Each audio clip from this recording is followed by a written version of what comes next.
La paz de Dios reina entre todos. Meditaciones y escritos de Jaume Ribó, apóstol de Cristo. Duda de San José, primera parte. Mas miremos ahora lo que narra el Evangelio y veremos qué nos dice. María permaneció con Isabel unos 3 meses y luego se volvió a su casa. En la que tal declaración nos revela que la Virgen, después de ser desposada con José, cuando fue a visitar a Isabel, aún no vivía en casa de su esposo, por lo tanto, vivía con sus familiares, y al regresar con ellos, ya llevaba más de 3 meses que había sido concebida por obra y gracia del Espíritu Santo, de lo que se deduce que después de cierto tiempo de que la Virgen volvió de casa de Isabel, sus familiares, como los de parte de José, dispondrían, o bien porque hubiera pasado el tiempo que tenían costumbre, los 2 esposos se juntaron en la casa de José, donde debían de vivir ya juntos para siempre. No obstante, tal y como expone el Evangelio, en aquel entonces ya se notaba que María estaba encinta de Jesús, puesto que dice: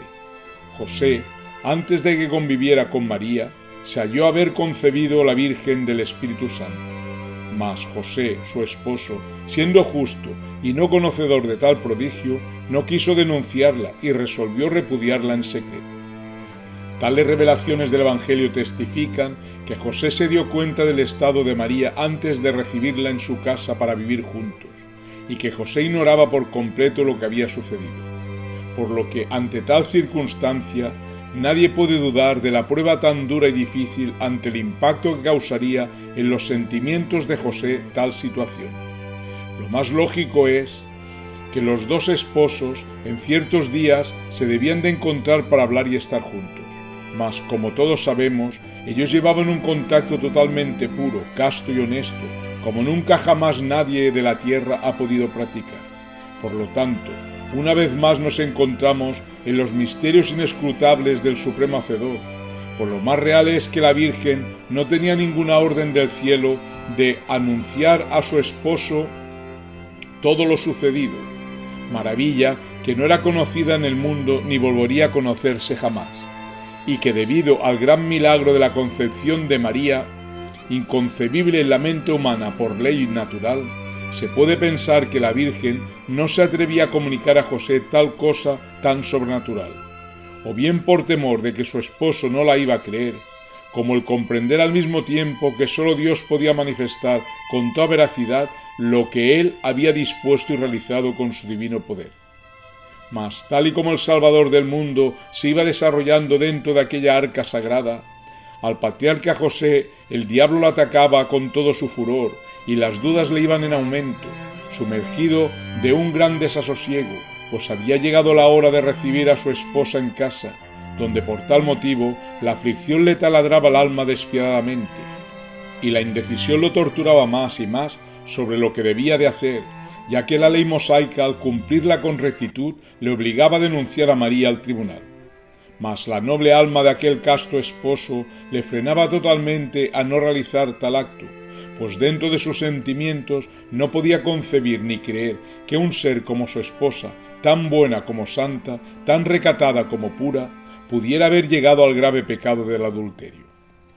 Donde ante tal estado de martirio y congoja de José, la Virgen presentía y leía en el semblante de su santo esposo la tristeza y amargura que invadía y atormentaba su ser, lo mismo que su indecisión de no saber qué hacer, y la doncella imploraba de noche y de día al Creador que tuviera piedad y pusiera arreglo con su divino poder aquel trance tan desgarrador como delicado y difícil, pues la Virgen temía el riesgo de exponer lo sucedido por lo grande e inmenso que era, y al mismo tiempo ella no sentía el impulso del Señor para que lo revelara. También discurría con su mente que si a su marido, aunque noble y casto, se lo comunicaba y luego dudaba o no creía en la gracia tan sobrenatural como divina de lo sucedido, y después se complicaba aún más bajo el ataque diabólico en el discernimiento de San José, pues la Virgen no ignoraba que su esposo era atacado con obcecada virulencia por el demonio para martirizarle, con la pasión alocada de obstaculizar los planes de Dios respecto a la misión del casto José. También es necesario dilucidar que a pesar de que María y José se habían comunicado el voto de castidad que los dos habían hecho antes de conocerse,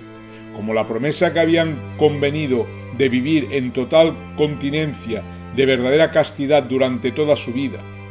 Mas, después de todo lo expuesto, los dos esposos no conocían muy bien todos sus sentimientos, ni podían tener una íntima amistad de conocer todo su interior, porque como sabemos vivían separados. No obstante, dejando los 3 meses que María estuvo con Isabel, lo más lógico es que el tiempo que ella vivió con sus familiares es que se debían de ver. Pero lo trágico y espeluznante fue al empezar a conocerse el estado de María, puesto que se deduce con toda realidad que el tormento que padeció José es inconcebible. Mas cabe reconocer que el que sufrió la Virgen no fue menos torturante, porque ella, con su sensibilidad tan pura como elevada, penetraba y vivía toda la aflicción que su esposo sufría sin poder discurrir cómo arreglar tan complicada situación. Toda esta encrucijada de María y José, tan cruel como desgarradora, nos revela una vez más el misterio de nuestra purificación, porque siendo ellos el lecho de la redención humana, el Creador quiso que sufrieran como nadie, como ejemplo y testimonio santo de todo ser desterrado, para que comprendamos y abracemos desde el fondo de nuestra alma nuestra cruz. Porque si ellos, siendo puros y perfectos, cuántos quebrantos tuvieron que superar y sufrimientos que padecer, pues nosotros, ¿cuánto no tendremos que pasar siendo necios e imperfectos como somos? Declarándonos todo ello, que nadie en este mundo está exento de penas y sinsabores para podernos salvar.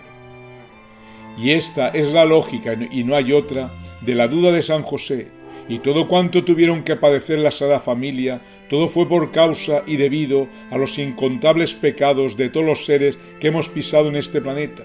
porque ellos fueron escogidos como víctimas de la redención humana, porque a nadie le quepa la menor duda de que María y José eran instrumentos inmolados del Supremo Hacedor, donde por tales motivos, en el primer crisol torturante que tuvieron que afrontar y superar los dos esposos, sufrieron una aflicción demoladora en silencio y por separado, sin saber qué hacer ni cómo resolver ni el uno ni el otro la desgarradora prueba. No obstante, sí que los dos oraban e imploraban sin cesar al Creador, suplicando que les ayudara, por santa misericordia, para poder salir de aquel laberinto cruel, tan duro como difícil de resolver. Los dos quedaron cubiertos de tupidas tinieblas y sin fuerzas ni entendimiento para llegar a feliz término, tal y como requería el caso, en la que sin duda alguna que tal circunstancia despeluznante es un ejemplo imborrable para toda la humanidad, para que nadie se confunda de que aquí en la tierra no venimos a gozar y pasarlo bien, porque estamos en un mundo de pena y dolor debido a nuestras miserias, en un destierro, a pagar deudas al Creador. Por ello, que nadie ignore que el sufrimiento lo necesitamos todos para poder regenerar el alma, y aquel que así no lo comprenda ni abrace su cruz ni sus espinas, es un pobre iluso, que nunca vivirá en paz ni armonía, y se va a marchar de aquí peor de lo que vino. Y en la otra vida, la vida del espíritu, entonces le vendrá el lloro y crujir de dientes, quizás por toda la eternidad. Miremos ahora al casto José, repleto de caridad y misericordia, que al no poder negar ni encubrir y menos cortar lo que contemplaban sus ojos, como era el crecimiento del Salvador en las virginales entrañas de María, y no teniendo corazón ni sentimiento en denunciar a la Virgen, tal y como marcaba la ley de Dios, que entregó a Moisés para todo buen israelita, debido sin duda alguna porque José, desde el fondo de su alma, no podía creer que su santa esposa fuera culpable. Él sentía y vivía en su interior con toda convicción que la Virgen era inocente, que no había pecado. Por lo tanto, ante este pasaje histórico del Evangelio, conociendo que el Creador tuvo que templar a la Virgen como a ningún otro ser de la tierra después de Jesús, debido a las incontables vicisitudes, sufrimientos y martirios que tenía que padecer durante toda su vida, y en particular en la cruel y despiadada pasión de su Hijo, bien se puede deducir que debido a la concepción de la Virgen por obra del Espíritu Santo, antes de convivir con José, es probable que acontecieran miradas malignas de la incomprensión humana, como las malas lenguas y comentarios de recelar y dudar, hasta llegar a la difamación y calumnia sobre la pureza y virginidad de María. No obstante, tal afrenta solo Dios la sabe y nadie más, si es que así aconteció, porque en el Evangelio no menciona nada.